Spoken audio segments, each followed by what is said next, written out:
Guys, may tanong ako sa inyo kung kayo nakaka-receive ng gantong notification sa cellphone nyo. Ano kayang mapifeel nyo? Bali yung mga amount na yan is yung mga amount na nare-receive kong payments sa mga clients kung saan ginagawan ko sila ng video para sa YouTube channel nila. So isa akong freelancer na ang service na ino-offer ay video editing.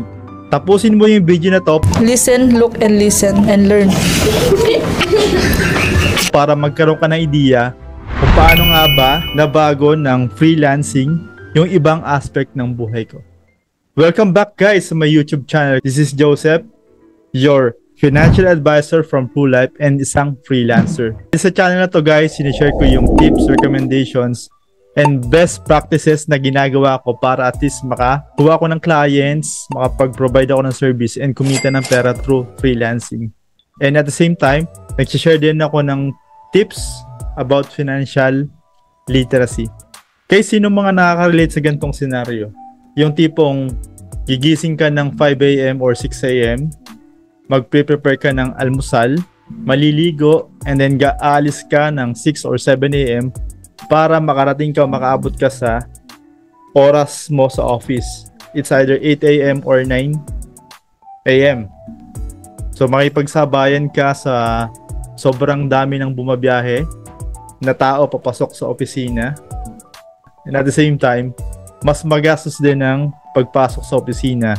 Kailangan mong gumastos sa pagkain mo, sa pamasahe syempre, and then sometimes nagkakaroon ng ayaan yung mga magkaka-workmate. It's either kumain sa labas or uminom sa labas. So usually, dati nung nasa corporate din ako, ganyan talaga yung usual na scenario. So nakaka-relate ako, and let me know kung nakaka-relate ka din. Let me know kung saan ka nag-work, kung sa BPO ka ba or anong industry. Tsaka alam mo yung feeling na may boss ka, meron kang sinusunod na deadline, meron kang dapat ma-hit na quota, meron kang time in, time out, malate ka lang ng ilang minuto, bawas sa sahod. May mga chances na may mga company na hindi nag-offer ng overtime. May chances din na ang hirap magpa-approve ng leave.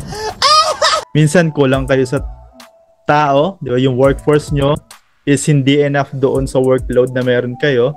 Di ba? Sobrang, kumbaga, ito yung amount ng work and then kakaunti lang yung manpower. Ang tendency is, if nagpaplano kang mag-leave, ma-approve yung leave mo, pero during that leave, anong ginagawa mo? Yung work mo pa rin.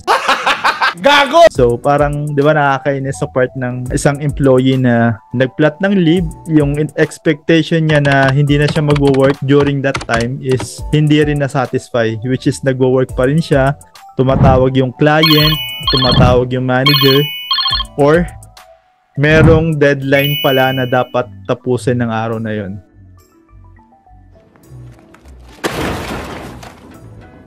Ito pa yung isang nakakalungkot. Minsan enough naman yung sahod. Malaki naman yung sahod pero may times talaga na kinakapos. What? What the fuck? Kumikita minsan ng 25, 30, 40,000. Not sure kung anong reason kung bakit minsan marami ring empleyado ang kinakapos. It's either sobrang laki talaga na expenses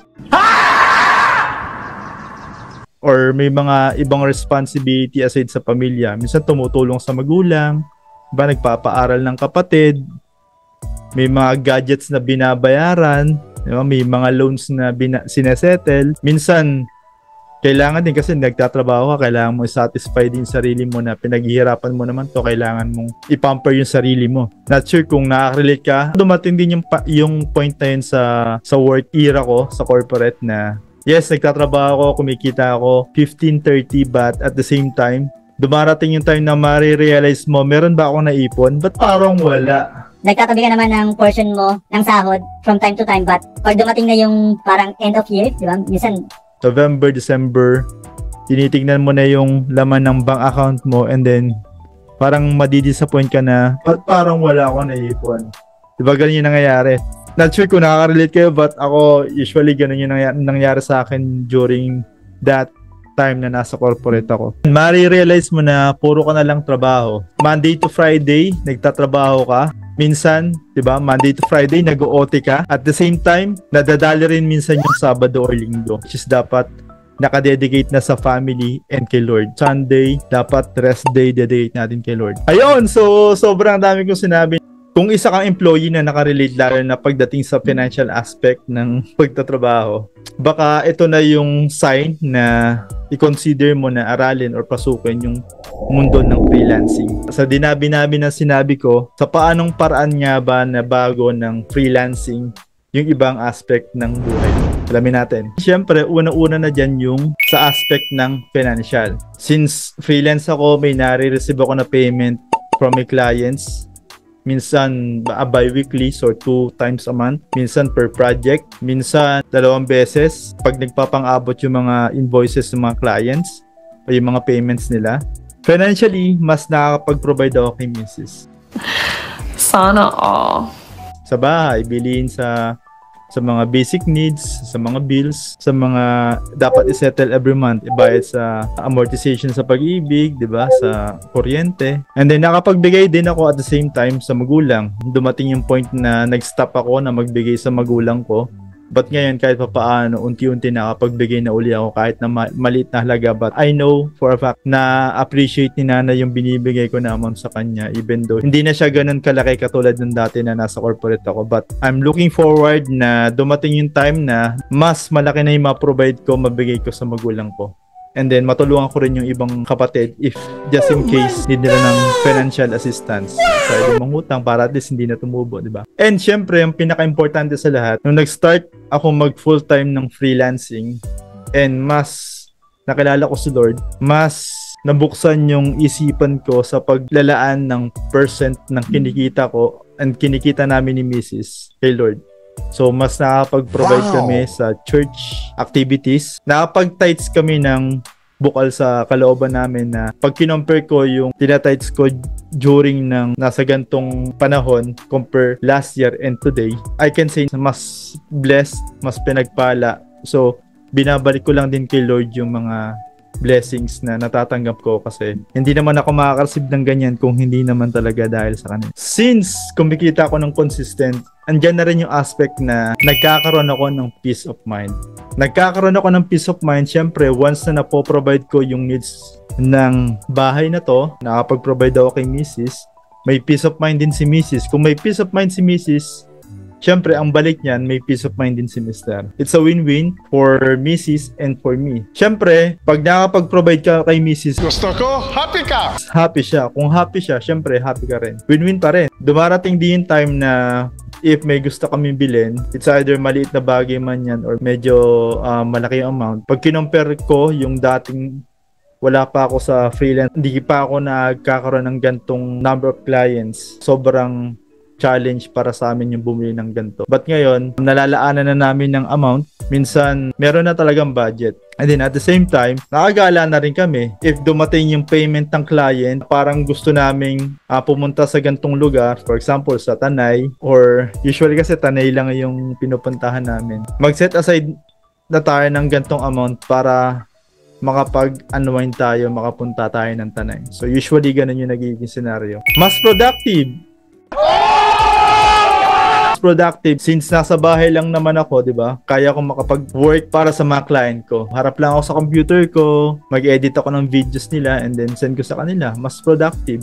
And then isa sa best thing na nakaka-proud as freelancer is natutulungan mo yung client mo sa mga task na hindi nila gamay or sa mga task na sobrang kumakain ng oras nila. Sobrang importante ng time nila. So, ang ginagawa nila na lang nila is nag-hire na lang sila ng someone para gawin yung task na ayun, video editing, mga virtual assistants, social media management, and etc. Para at least makapag-focus sila doon sa bagay na kung saan sila magaling. For example, pagbebenta ng bahay, if coach sila, di ba? Or anything na related sa business nila, makapag-focus sila doon sa may business nila.